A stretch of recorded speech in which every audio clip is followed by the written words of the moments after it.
Helstein, and this is a special episode of my podcast, The Scriptures Are Real, the podcast where we try to look at things that help the Scriptures become more real so that we can gain more power from them. In these special editions, I'm posting videos that I made for my classes in order to help them get more out of class than what we could cover in class. And I've decided to make them available to you so that you can also get a little bit of extra more beyond what I'd be able to do in the normal podcast. I just want to help people understand Isaiah. So they're very video oriented frequently, not all the time, but frequently. And my apologies to my audio audience, which is my largest audience. But when I made these, I wasn't thinking of audio. I was just thinking of my classes, but I think you'll still get plenty out of them if you're just on audio, and you can always go to the YouTube video if there's one that you felt like, I'd just like to see that part. But they're kind of hokey. They're just what I do for my classes, although the whole podcast is kind of hokey, so that's fine. I've just done this because I hope it's helpful for you.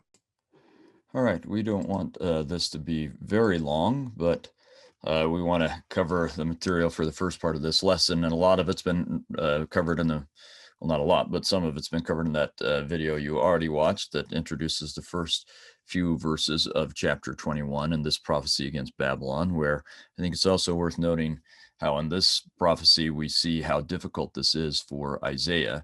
He compares seeing the destruction that comes to Babylon to the birth pains, and that's a common biblical thing to when something is painful to compare it to the most painful thing that they all seem to know about, which is labor pains. So he says it's like giving birth, seeing the terrible things that happen to Babylon. And he, in fact, doesn't even describe it for us, whereas most of the time he tries to help us feel it. He won't even describe this. Instead, he just describes for us what it's like to have the watchman come and tell us that that Babylon has been destroyed. Let's just continue with a couple of other things. He then moves on in chapter 21 to addressing a different group. And this actually, initially, the first group is in Edom. All right, so that's just south of Moab, the area of Petra today. That's just kind of adjacent to the southern part of Judah. All right, just to the east of it, across the Jordan Rift Valley. So he talks about Duma. No one knows where Duma is. I don't think it's actually a real place, so I'll explain why in a second. But we can't figure out anything about Duma. He does mention then Seir, which is another name for Edom. And here's the play on words that I think is happening. The Akkadian word for Edom is Idumu or Iduma, and the Hebrew word for silence is Duma. So I think that's why he gives this place the name Duma. It's a play on the Akkadian word for Edom, but he's bringing in this idea that they're silent, like the silent cities of Moab, you remember, where they were destroyed so much that there was nothing but silence left. And I think he's saying that about what will happen in Edom. He then goes on to mention Arabia, and he mentions, for instance, in verse 13, Dedanim, and we get in verse 16, Kedar. There's someone else. Where is the other? Teba. Right, that's what I remember. I'm not seeing it right now. Tema, verse 14, Tema. Those are all sons of Ishmael. So remember that Abraham has a son first named Ishmael, through whom much of the covenant goes, not the same promised land, and not that everyone who joins the gospel will become his seed, but seems like the rest of the covenant goes there. And he has 12 children. And Isaiah's just named 3 of them that are kind of scattered about in Arabia. So it would be a little bit like saying, well, in Seattle and in Tallahassee and in Chicago, these things will happen, which is just a way of kind of showing it's going to happen all throughout the country, right? So that's part of what he's saying, that even these people will fall. So let's look at chapter 22 and spend a little bit of time there. Chapter 22, again, we're not looking at things in chronological order. The chapters aren't arranged in chronological order, and especially these chapters that are the address to the nations. And this is the last group that are these address to the nations, right? They're kind of not arranged chronologically. It seems like they're taken from all sorts of time periods and just put together because they're addresses to all these nations, even though this nation is not a foreign nation, but is Judah. And this seems to be kind of towards the end, probably somewhere around 705 BC. It seems to be as Hezekiah has decided to rebel against Assyria, and he's turned to Egypt for help, and he's working on kind of taking care of things himself, but hasn't yet responded fully the way that Isaiah wants him to, or that he will respond. All right, so that seems to be the timing as he's getting ready for the Assyrians to come down. Now, what I'd like us to do is to outline this together, only obviously since it's a video, I'll just do it. And part of the reason I'm doing this is because you're going to be asked to outline, create an outline for your next response paper, where you'll create an outline the way you learned in junior high with, Roman numeral 1 and so on and so on. It doesn't have to be exactly that way. You don't have to use Roman numerals or whatever, but creating an outline. And but in there, you're going to be asked to address symbols and different time periods and all of the things that you've learned so far. So it's one response paper building on another, right? And one skill adding to the other, but using all of the earlier skills each time. So we'll do that together. I do have an example of one, not with the symbols and the time periods and so on, but just an outline of a chapter that I created years ago for an Isaiah chapter in the Book of Mormon. But this just to give you an idea of what an outline might look like. But I thought we would do it together here. All right, so I've kind of got this outline started. And so what I'll just do to begin with is I'm just going to write verses 1 through 2. All right, now I don't know yet exactly what I will title that. I'll come back and talk about what that is in a minute. But as I look at it, we've got this burden, and the first thing it says that they're going up to the housetops. Now, what I know from reading this a little bit further is that in verse 2 that they're up there being tumultuous and joyous. So I'm just going to say they're partying. Oh, I wanted all of this to be this may not work well if I have to do this every time. I'm just trying to make it easy for you to see, but it may not. This may be the last time we do that. They're partying on the rooftop. Oh,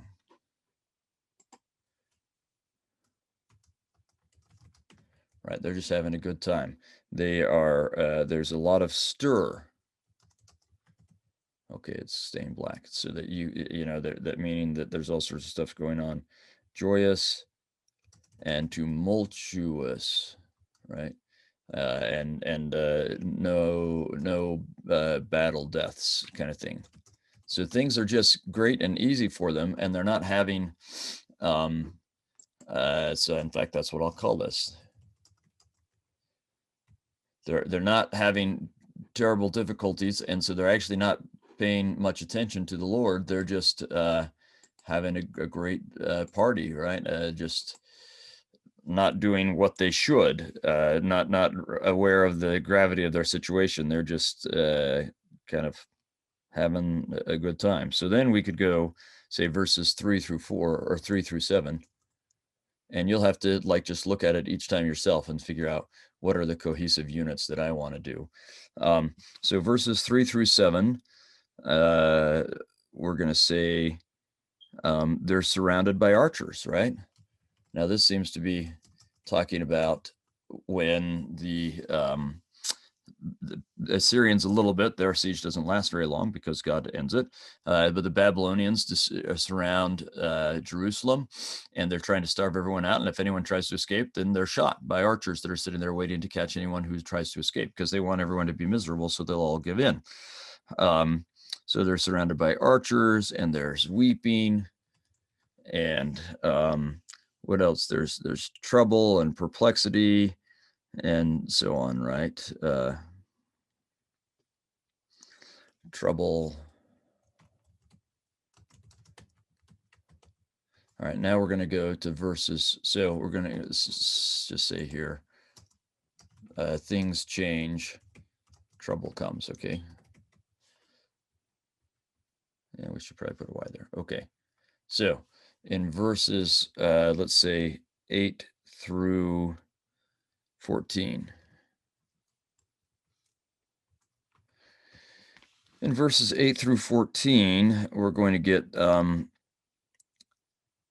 where did they look in verse 8? They did looks in that day to the armor of the house of the forest. So the house of the forest is in fact, we're going to kind of try and describe this. So I'm going to try and draw. The city of David, or Jerusalem, goes kind of like this, all right, going up a hill. This is a steep hill, and this is where, say, David's palace was. But then Solomon built a bigger palace here and the temple here, all right, kind of going uphill all this way.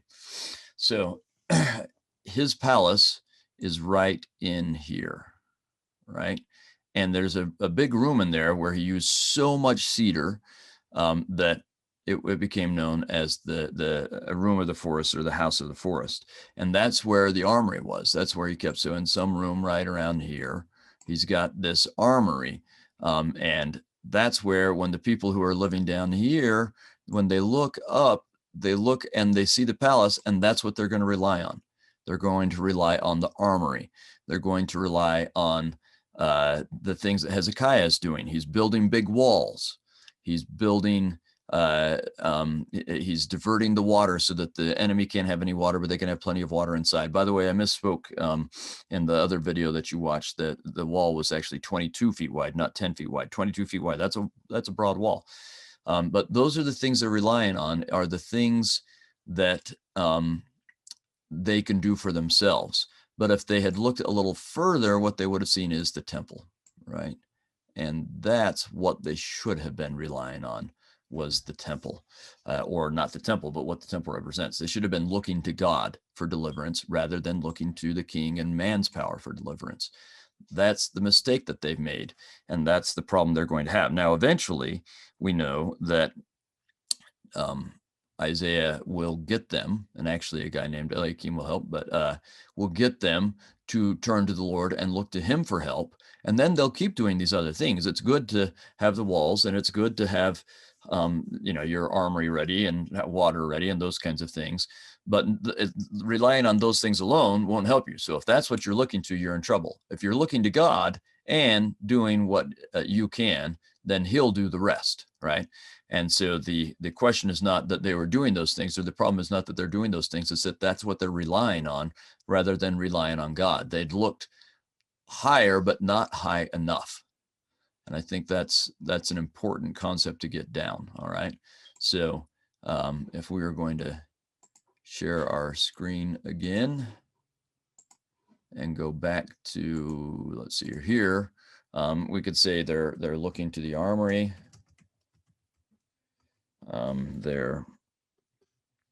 Let's see here. Yeah, they're building walls, right?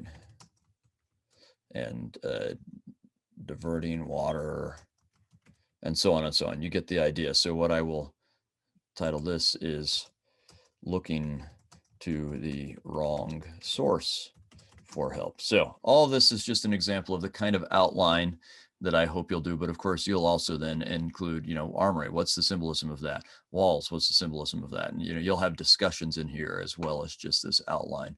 That's part of what I'm asking you to do. So with all of that, then let's see here. I think we've covered everything that's in this. Yeah, they party where there's a famine and there's great destruction and so on. Okay, and here's pictures of that wall and of the water system and so on, right? So now what they haven't done is look to God. So now let's talk about Shebna and Eliakim.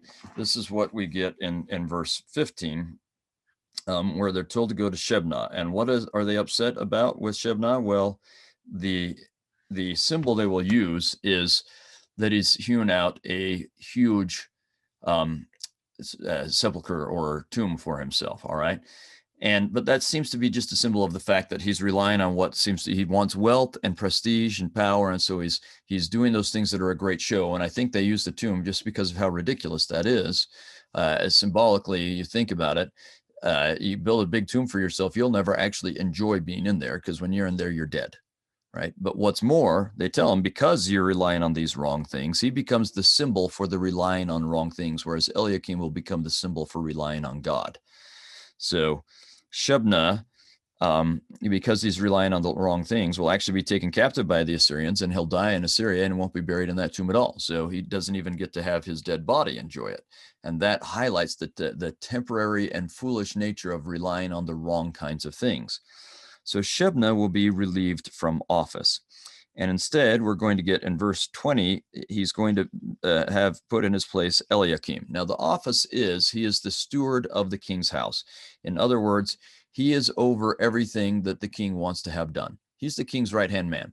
Whatever the king wants to have done, it will be his steward who makes it done. So outside of the immediate royal family, such as the king and his children, especially his son and his wife, this is the most powerful person around. And typically there'll be a royal relative, all right, in that descendant of David, just not in line for the throne. And so Shebna is removed from that office and Eliakim is put in.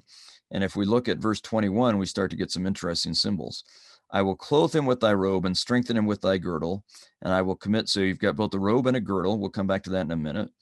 And I will commit thy government into his hand, and he shall be a father to the inhabitants of Jerusalem and to the house of Judah. So he's going to take care of them, right? And the key of the house of David will I lay upon his shoulder. So he shall open and none shall shut, and he shall shut and none shall open. So if we've talked about what's wrong with Shebna. Oh, I forgot to show you this.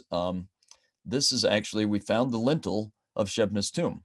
Across the Kidron Valley and in the Mount of Olives, there are a bunch of tombs, and in one really big one, they found the lintel that has Shebna's name on it, and him talking about how this is a great, nice tomb. All right, so we know there's truth behind this accusation. Shebna actually built this big tomb, and so this is literally a touchstone with this story. All right, so God's going to remove Shebna, and he'll die in Assyria, and his replacement is Eliakim.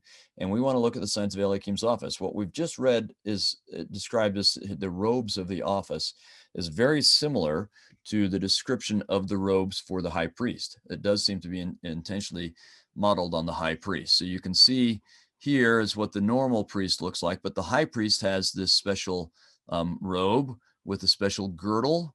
All right, and he wears this breastplate, the linen ephod, where the Urim and Thummim was put, and it had one stone for each of the 12 tribes of Israel. But of particular note is he had on this cord going over his shoulder, he had an insignia on his shoulder that signified that he was the high priest. That was the insignia of his office, was on the shoulder, an insignia that he's the high priest. And so it would seem that the steward of the Lord's, or of the king's house, had some kind of apron or girdle kind of a thing, and had something on his shoulder that was the insignia that he was the top person in the government besides the king himself. And so that helps us understand, for instance, even imagery we read back in Isaiah chapter 9, where it talked about the government being on his shoulders. Now, of course, there's symbolism behind having it on your shoulders, because that's where you bear your burdens, is on your shoulder, right? So it's a burden that you bear. It's not a glorious, wonderful thing. Look how cool I am. It's supposed to be a burden that you bear on your shoulders to be the high priest, or to be the person who is making the king's will happen or be done. That's supposed to kind of designate that, having the government on your shoulders in that way. And note how he's given that ability. Besides the king, there's no one. If he says, okay, open these storehouses and give to the poor, no one can shut it and say, no, we're not going to. But if he says, shut the storehouses, we're not giving it to these people, no one can contradict him except for the king, right? And then we get these further verses where he talks about, I'm just going to skip a verse for a second, verse 24. They shall hang upon him all the glory of his father's house. All right, so in a way, this is about his father. He's in his family, this is the highest office anyone will ascend to. But in a way, it's about David, right? It seems to be a descendant of David, and he represents David. And so all the glory and even of the offspring and the issue, right? None that come after him will be as powerful as him. And by the way, we'll encounter Eliakim later in the story. We keep finding him as he is. He's one of the ones who will help Hezekiah turn to God, and rather than just focus on building walls, they'll start focusing on getting rid of idolatry and on having the kinds of rituals in the temple and for the people that they should, and so on. That becomes their focus under Isaiah, Hezekiah, and Eliakim, turning to God first and also building walls. Right. And so we'll encounter him doing this. Now, let's look at verse 23. This is one that a lot of people struggle with.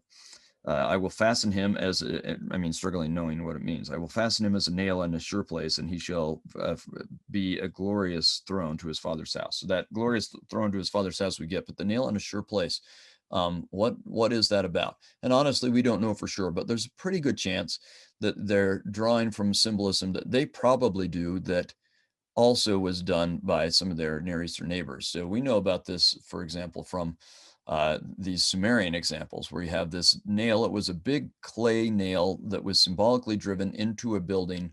It didn't really hold it together, but the symbolism was this is what holds the building together, and it would have inscribed on it what was important, and that would tell you what the building was really about. So in this first one is the terms of covenant and treaty. And this building was built to commemorate the covenant that had been made, and the terms of the covenant were written on there. This one was to a god, and it was put in a temple, and it had the names and the properties of that god, and offerings made to him, and so on. Right, so it tells you this is what holds this temple together. It's the house of this god, and it's where these kinds of things are supposed to happen. So the symbolism seems to be that that Eliakim will make the king's house work, because he's like these things, that he will be the thing that holds it together and makes it all work and all happen the way that it's supposed to. All right, that seems to be the symbolism. Now, when it comes to verse 25, and it talks about that the nail will fasten, will be removed and cut down, Joseph Smith tells us no one really understands that, so I'm not going to pretend to understand it. But the question I want to ask you is this: how do we understand this prophecy about Christ better by understanding its original context? Surely Eliakim is the immediate fulfillment of this, and I think we've gone through how Eliakim, doing the king's will, bringing people to God, and so on, the immediate context. But this is clearly also a prophecy about Christ. And what I hope you'll do is take some time to think about how does understanding the immediate context better help you understand the prophecy about Christ. Take some time to think about that.